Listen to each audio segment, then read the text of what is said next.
We are live. Welcome to the House Judiciary Committee this Wednesday morning, January 28th. We're continuing to take testimony on H 626 and activating voyeurism and disclosure of sexually explicit images without consent. On the agenda, it does say Michelle Child. I just had her down so that she could know that we were taking this testimony. We're not going to hear from her until this afternoon on the next draft of the bill, but we're going to start with Sierra. Kiera, thank you so much for being here. If you could.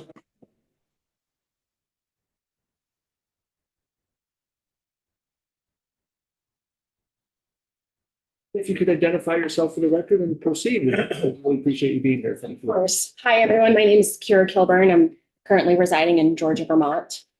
Thank you for having me today and for hearing what I have to say.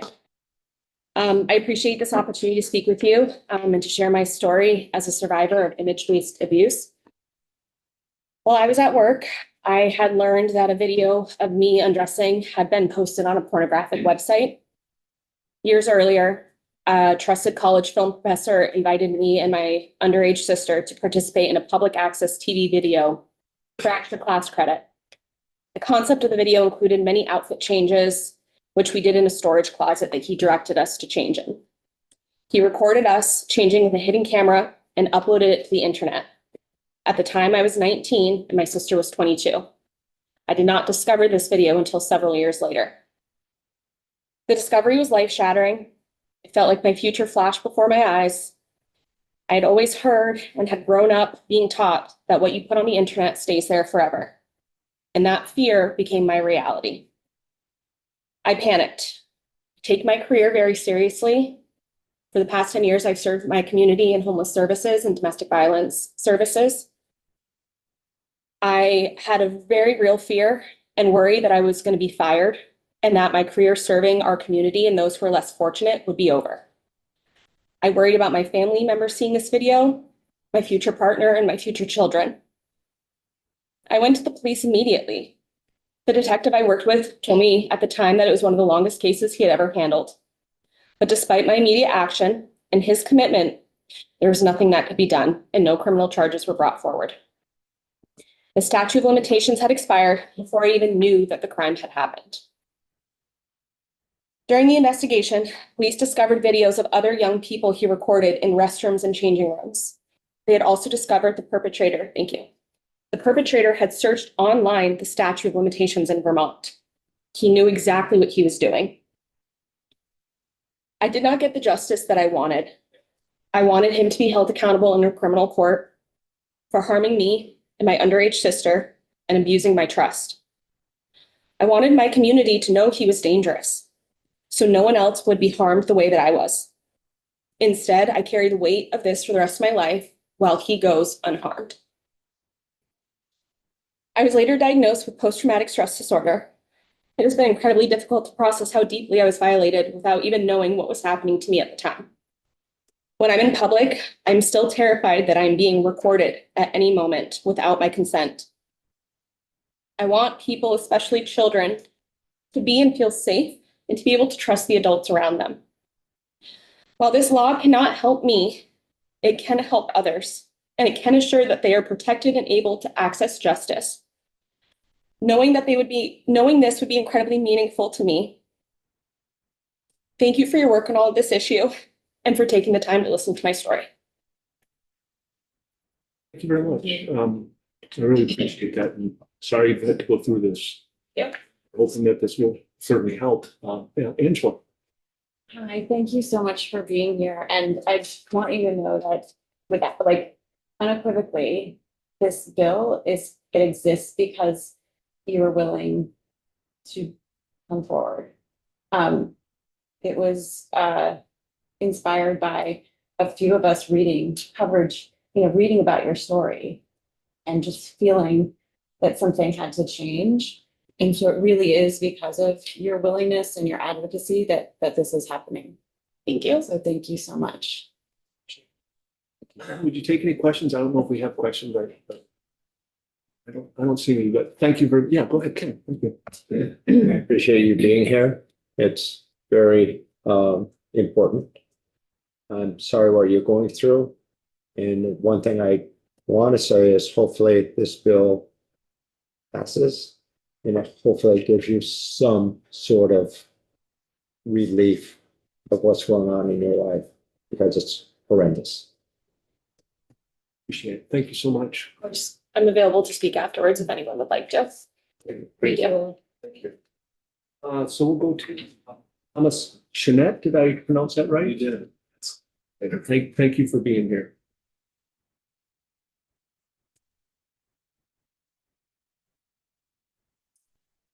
All right.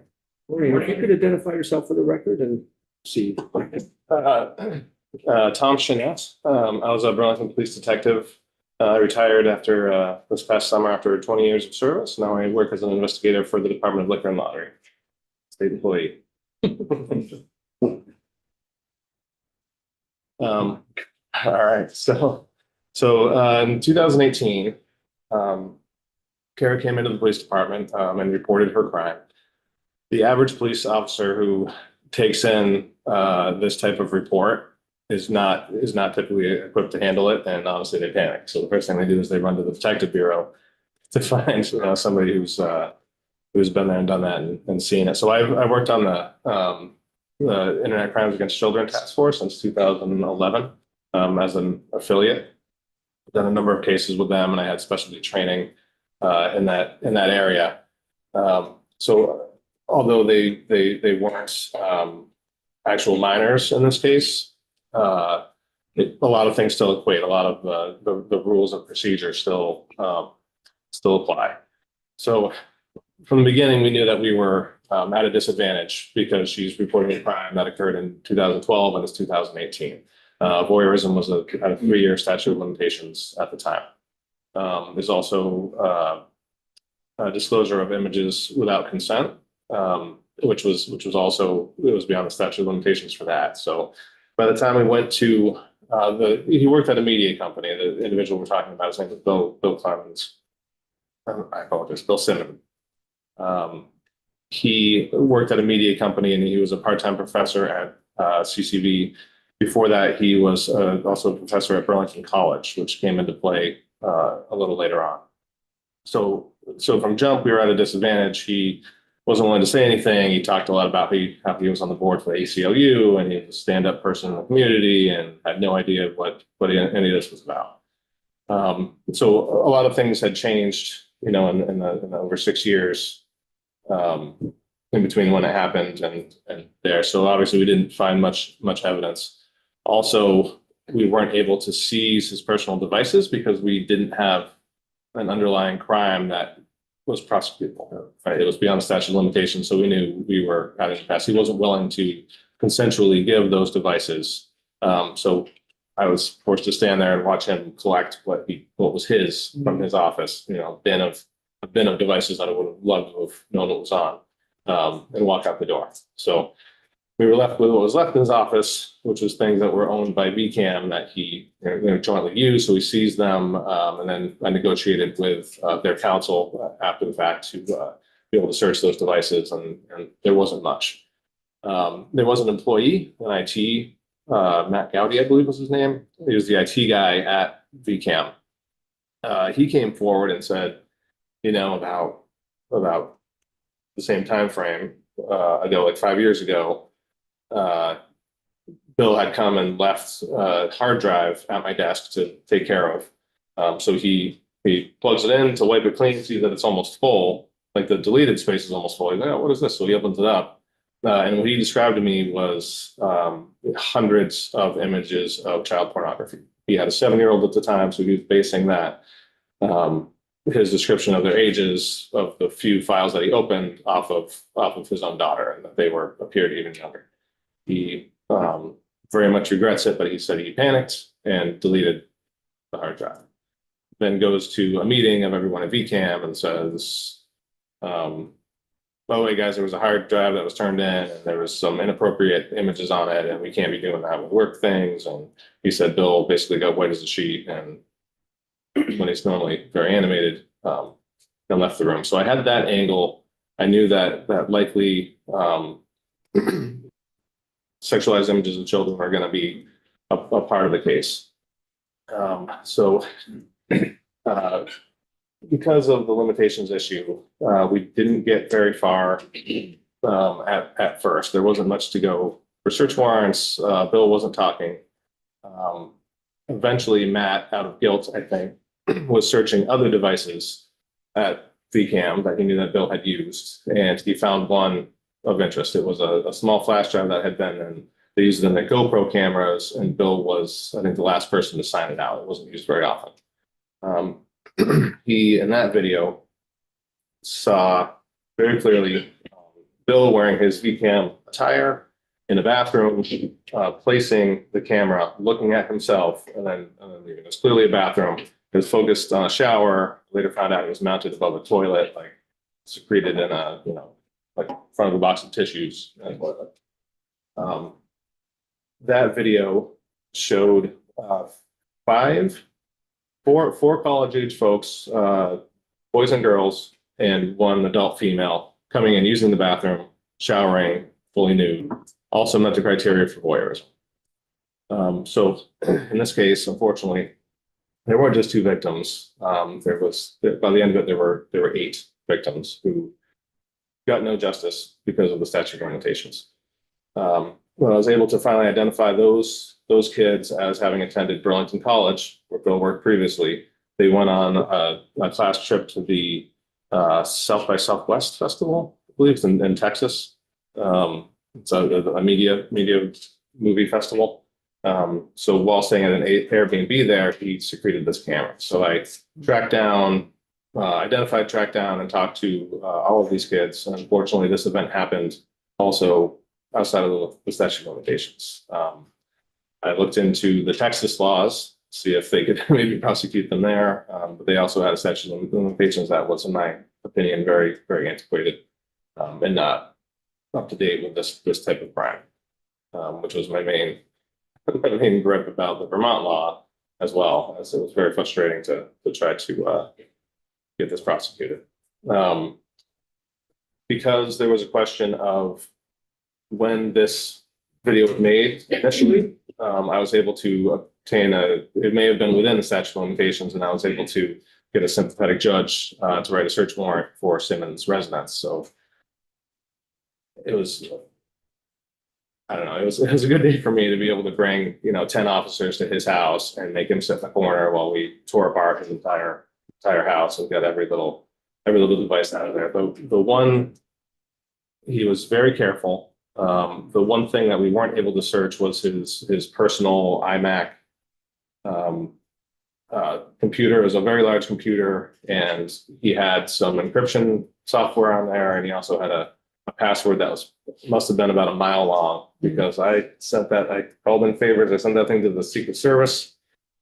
They tried millions of combinations and were not able to get into that computer. Then after, when I was able to identify the kids, learned that the video was older, that angle was dead in the water, fortunately. Had the statute been longer, even now, there is an image of that computer and all, terabytes of it sitting in evidence at Burlington PD, that if the statute of limitations were longer, I could get a search warrant today. And I'm certain that 5 years later, the Secret Service would be able to get into that computer. And I can only imagine, based on the child pornography angle, what happened to Kara, that what's going to be on that, what would be on that computer today. So I had wished that it would be longer because of that. Also, there was a woman who reached out to me because she saw the case in the news once the civil trial occurred. And she said that she had been in a relationship with Bill about 10 years earlier, and had consensual sex with him. And unbeknownst to her, he had filmed it, and then she found it online. She found the video of the two of them. So she was very upset about this. She lives in another state now. So I looked into their laws, I looked into ours, and again, it's beyond the statute of limitations. Sorry, So it's very, very frustrating. One other thing that I would love to see get part of this bill is a portion that would talk about the power dynamic between folks. I mean, this individual was her professor, one of her professors at school. And I think the same rings true for if it's, your boss at work or, someone in a position of authority over you. I think that is an important piece that I didn't read in the initial reading of this that I would love to see included because I think it absolutely fits for this type of crime.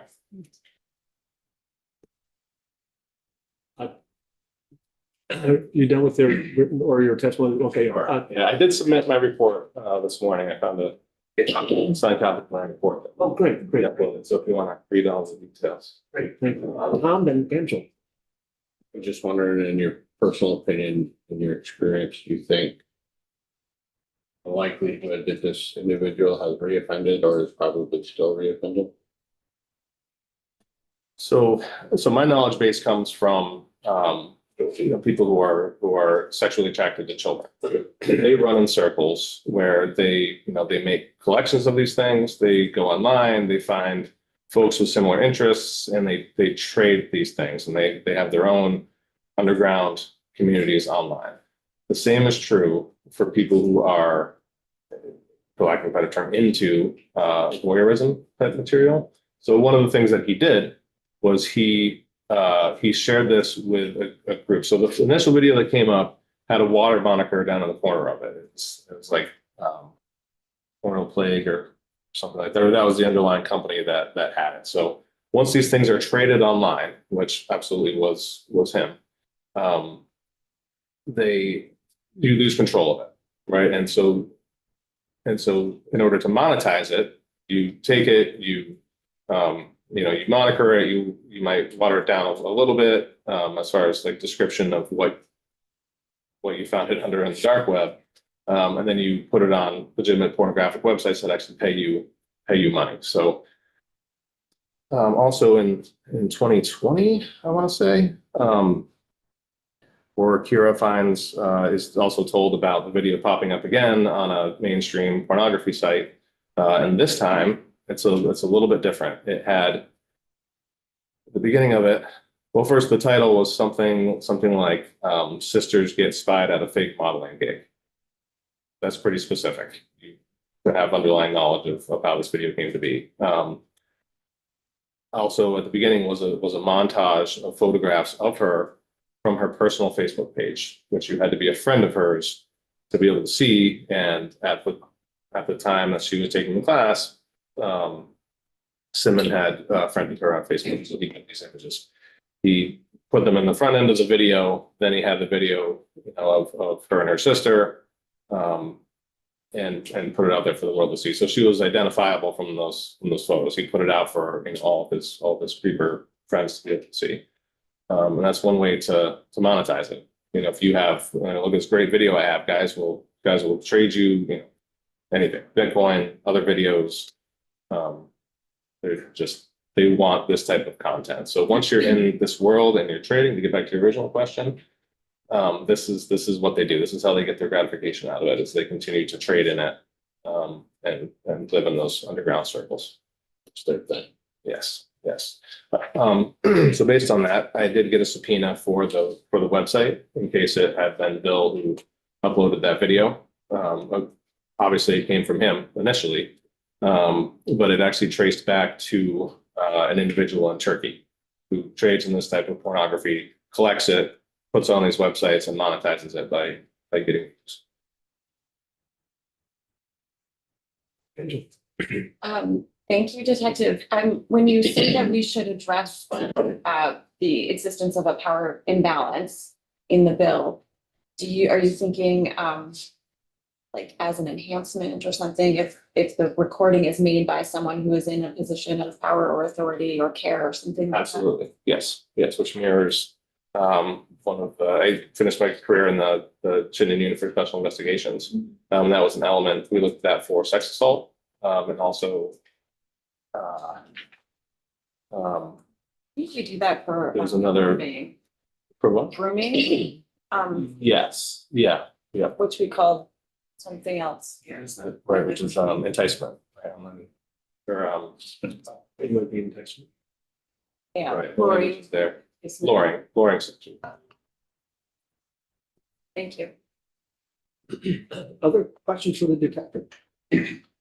So did you have a chance to look at the bill? Any other suggestions? It sounds like you had one suggestion is looking at the power dynamic. Do you have an opinion, for instance, we're considering or probably going with just having a 40-year statute of limitations instead of what's in the bill, which is a discovery element, 6 years after discovery.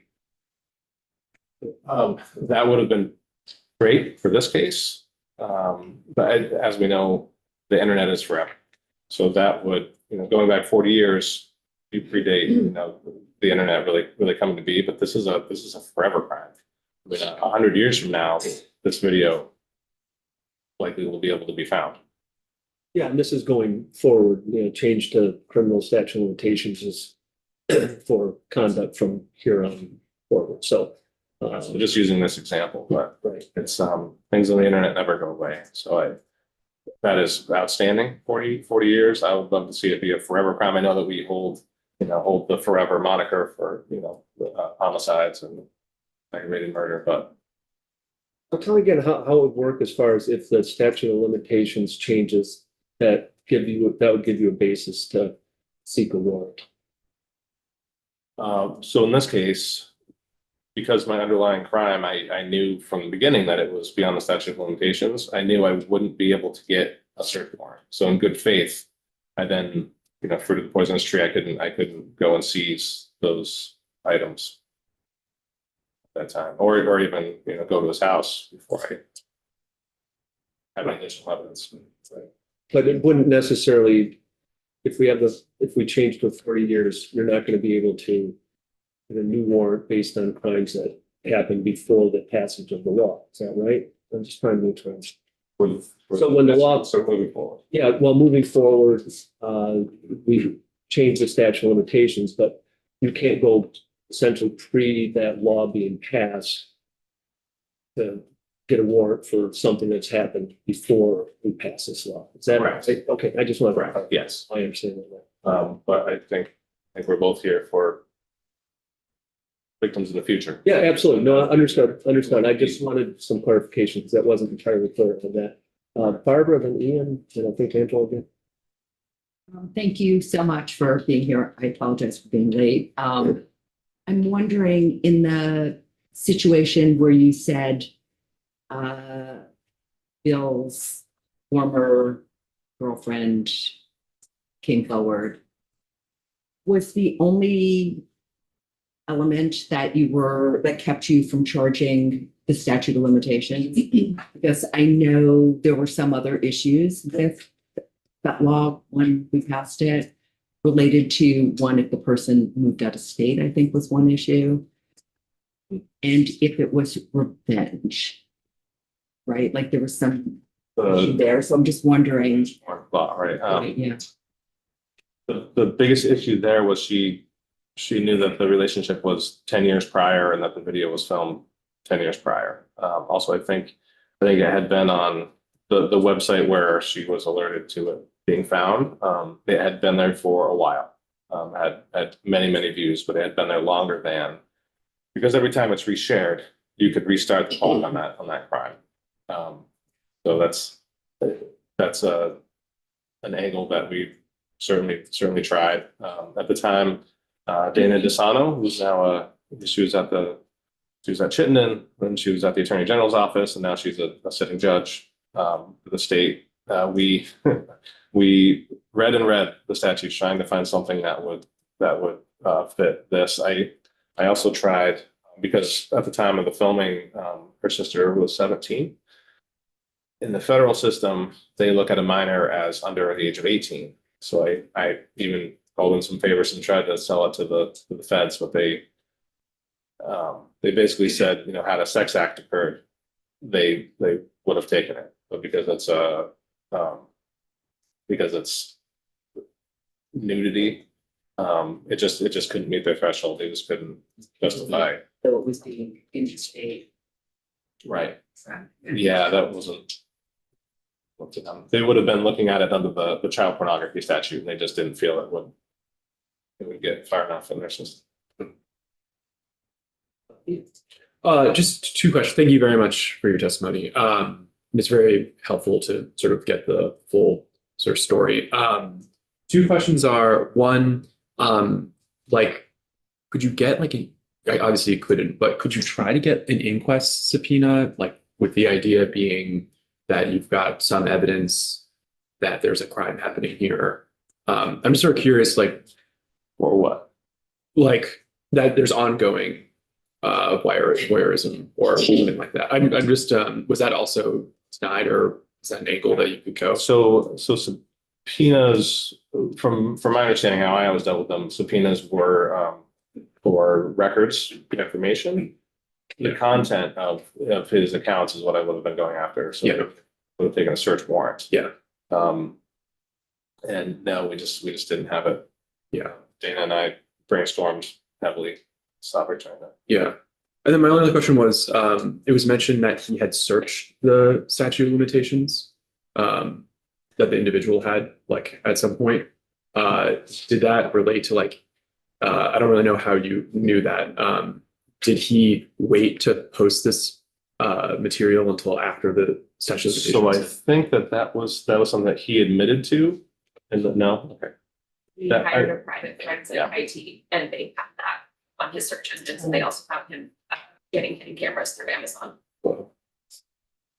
And that was through my civil case, we discovered that. Also, he did admit guilt in the civil case, Yeah. knowing that it was not criminally prosecuted. Okay, thank you. Angela. I was just going to point out that the civil action with the change in the statute, the removal of the statute of limitations in on the civil side, would allow for new cases to be brought for, crime or criminal, civil offenses that happened before the enactment. Yeah, it applies retroactively. Yeah, retroactively. Thank you, much. There is a one word There was one more. description, so it would apply retroactively on the civil side, but not criminal.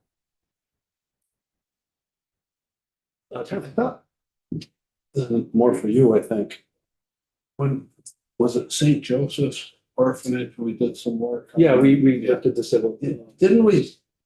I thought we worked on, what I remember that we worked on statute of limitations stuff with that case where they could go back and charge.